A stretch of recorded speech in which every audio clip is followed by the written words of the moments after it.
Hey guys, welcome back. Andrew here with Ambient Endeavors, and today we are checking out the brand new HX ONE, the newest offering from Line6 in their Helix family of products. And already there are a ton of videos talking about this pedal, a number of different opinions and thoughts sort of swirling, pitchforks raised, all that kind of stuff, as it will be for new products that come out by companies like Line6. And so this video, well, we're going to share some sounds and talk about the FLUX function specifically. I'm kind of just going to share some impressions and some thoughts about this release, the HX ONE, how it might fit into my workflow, what I think and feel about it, and perhaps some of that might resonate with you, or some of it might brush up against your feelings about it, but we'll just see what happens. So I think a good place to start is just a little bit of disclosure, some transparency. I've been working with Yamaha and Line6 and some of their associated brands for a couple years now.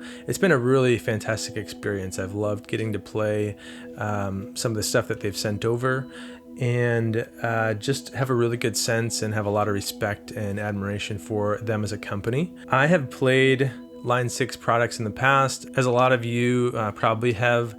I owned and still have one of the old DL4s. I got to demo the new DL4. I've played and had on boards Line6 M9s, M5s, pods, that type of thing. So all of that has sort of been a part of my journey as far as crafting my tone, figuring out what works for me as far as pedal boards and rigs and effects chains and all that sort of thing. And having said all of that, I'm not really currently using any of the Line6 products on my board. The new DL4 is a fantastic delay that I use in the studio occasionally. There's a few sounds on that I really love, and I think the way that they developed that version 2 of the pedal is fantastic.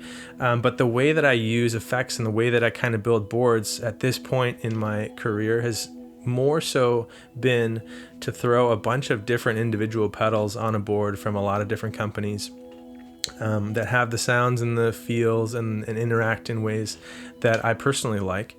And so some of the pedals that Line6 has put out, some of the products that they sort of lean into, just have way too much. There's a lot of unused features and sounds in a lot of those multi-effects pedals that for me and the way that I create pedal boards and rigs is just a little bit overkill. So a lot of those have kind of been left on shelves or in the studio here in favor of other individual pedals that do exactly what I want.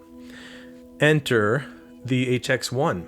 I think that this specific product from Line6, this specific Helix device, is really going to be one that fits really nicely into my workflow. So like I mentioned earlier, from various of the other Line6 products, I've kind of been able to find or rediscover sounds and algorithms that I really love. Some of the cool, unique takes on vintage effects, some brand new creations from the Line6 developers that incorporate some cool sounds and features. I've been able to kind of pick and choose some of those and identify them in different of the products that I've demoed. And that's what gets me really excited about the HX ONE. So you basically get every single Helix effect you can imagine in this single pedal, with the limitation being you just can use one of them at a time. So for some people that's a big bummer. For some folks are really disappointed that it's not just a micro HX stomp, that it doesn't have amp models, whatever other critiques you might have of it. But the fact remains that you get access to every single Helix effect that they've developed, and I think that is just a fantastic kind of tool to have in the arsenal, and for me a really big reason why I could see it with a spot on my board going forward. There's a few categories of effects for me that I use kind of sparingly or occasionally enough to have it be hard for me to dedicate a specific spot on my pedal board for. Things like, honestly, most modulation sounds, sometimes a secondary delay sound, a looper, or other just sort of textural or kind of finishing type effects. They are sounds that I use on occasion or for certain songs, but ones that if I were to add a pedal for each of those sounds on my board, it would be massive. So the HX One is exciting to me because I can put it on my board. I can have a preset list of, a few modulation sounds I really like, a couple secondary delay sounds I'd use, perhaps like a big expansive reverb sound that I could kick on occasionally. You have the looper on board there too, and any other sounds that you might want to grab on the fly. That would just add a ton of value to my board, a ton of potential, a ton of convenience to just be able to have that at my disposal and not be locked into the specific sound of the specific pedal that I chose for that gig. I've really kind of fallen in love with the retro reel sound in the modulation section of this pedal. It's a really cool lo-fi kind of retro sounding, degraded, warbly texture, and I think it's just fantastic. And it is really easy to dial in and really easy to set, and it gets you that kind of lo-fi warped vinyl type sound from it. So that's a sound that I would kind of love to just have at my fingertips, but also one that I don't really use that often. I discovered a really cool tremolo / Autopan setting on this that gives a cool stereo movement effect with a tremolo effect, and that's again a really fun dynamic sound to use, but one I just wouldn't use very often.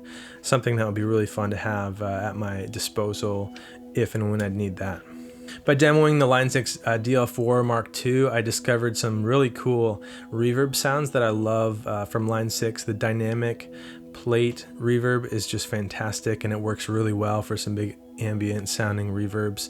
That again would be a fantastic effect for me to be able to have on my board, but not tie up a whole pedal just to have that one sound.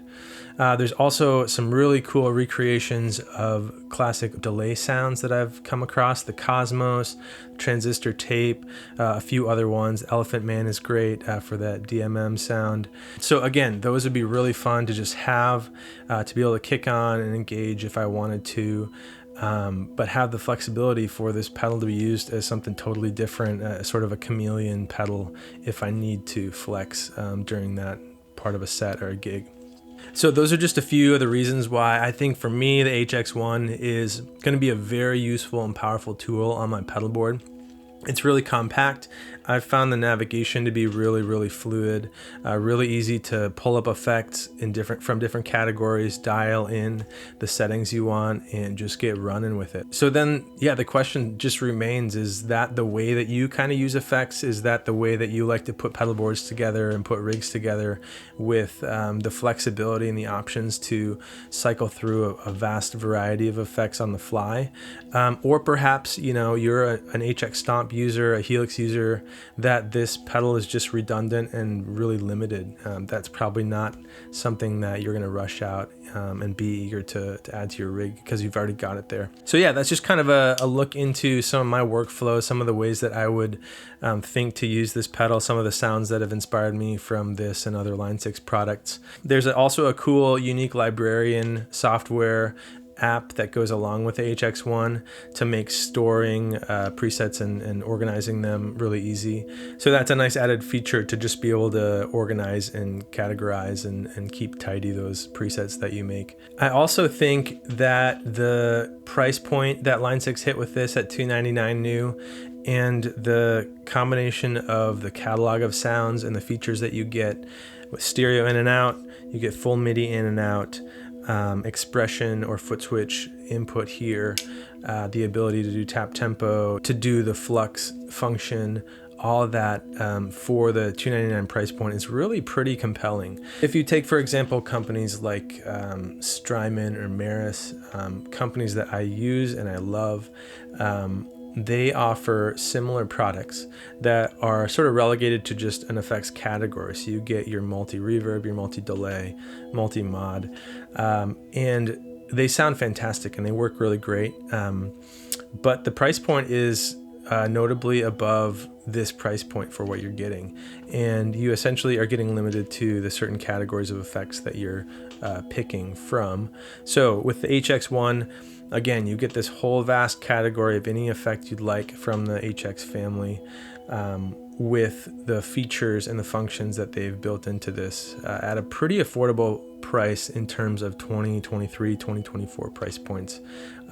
It is getting harder and harder to find digital stereo, preset capable, MIDI capable effects for under $300, and they nailed the price point. So another sort of note about that, another, I think, compelling point for people that are really curious about HX effects. They're curious about the HX platforms. They want to hear some of the sounds and some of the features that you can do with Helix, but don't want to commit to HX Stomp or the Helix floorboards. Another point about this is that for some, myself included, the HX Stomp is compelling, but I don't generally use amp models live. I run my pedals into real amps. So it's another just unused feature set and effects or sound bank of the HX Stomp, and beyond that, it's just not going to get used in live situations for myself. So this is a way that you can get all those Helix sounds, all the effects, and not feel like you're wasting a big sort of block of those amp sounds and models. All right, that's kind of all I got. Drop me a comment below if you agree, disagree, if you have some additional thoughts to add to this conversation, if you're confused, you're excited, or mad about the HX ONE release or feature set or whatnot, and we can just chat. It'll be fun. So from here, I'm not going to go through a ton of sounds because the sounds from Helix are fairly well documented, so we're not going to do deep dives into all the specific tones, but I would like to show you a few of the ways that I found the FLUX function to be really cool. I think it's a way that can kind of spur some creativity into your writing. It's a way that you can add some dynamics and dimension to your live sounds, and I think it's a really cool thing that they included on HX ONE. So essentially, you can enter FLUX mode with this right foot switch and then engage automated ramping movement that you have assigned to specific parameters of an effect. And beyond that, you can set the onset time and the decay time. You can also set the shape of the curve on each side of that too, so that you can create gradual automation, slow starting and rapid ending automation, and anywhere in between. So it's a really, really cool function. I love that they gave you a bunch of control of it, and we're going to explore that here in the sound samples. So let's jump over to the pedal board. We're going to have some effects around it to sort of accent what's happening and show you the possibilities for incorporating HX ONE into your pedal board, and then just have some fun with some different effects that I have enjoyed using the FLUX function for some automation. Check it out.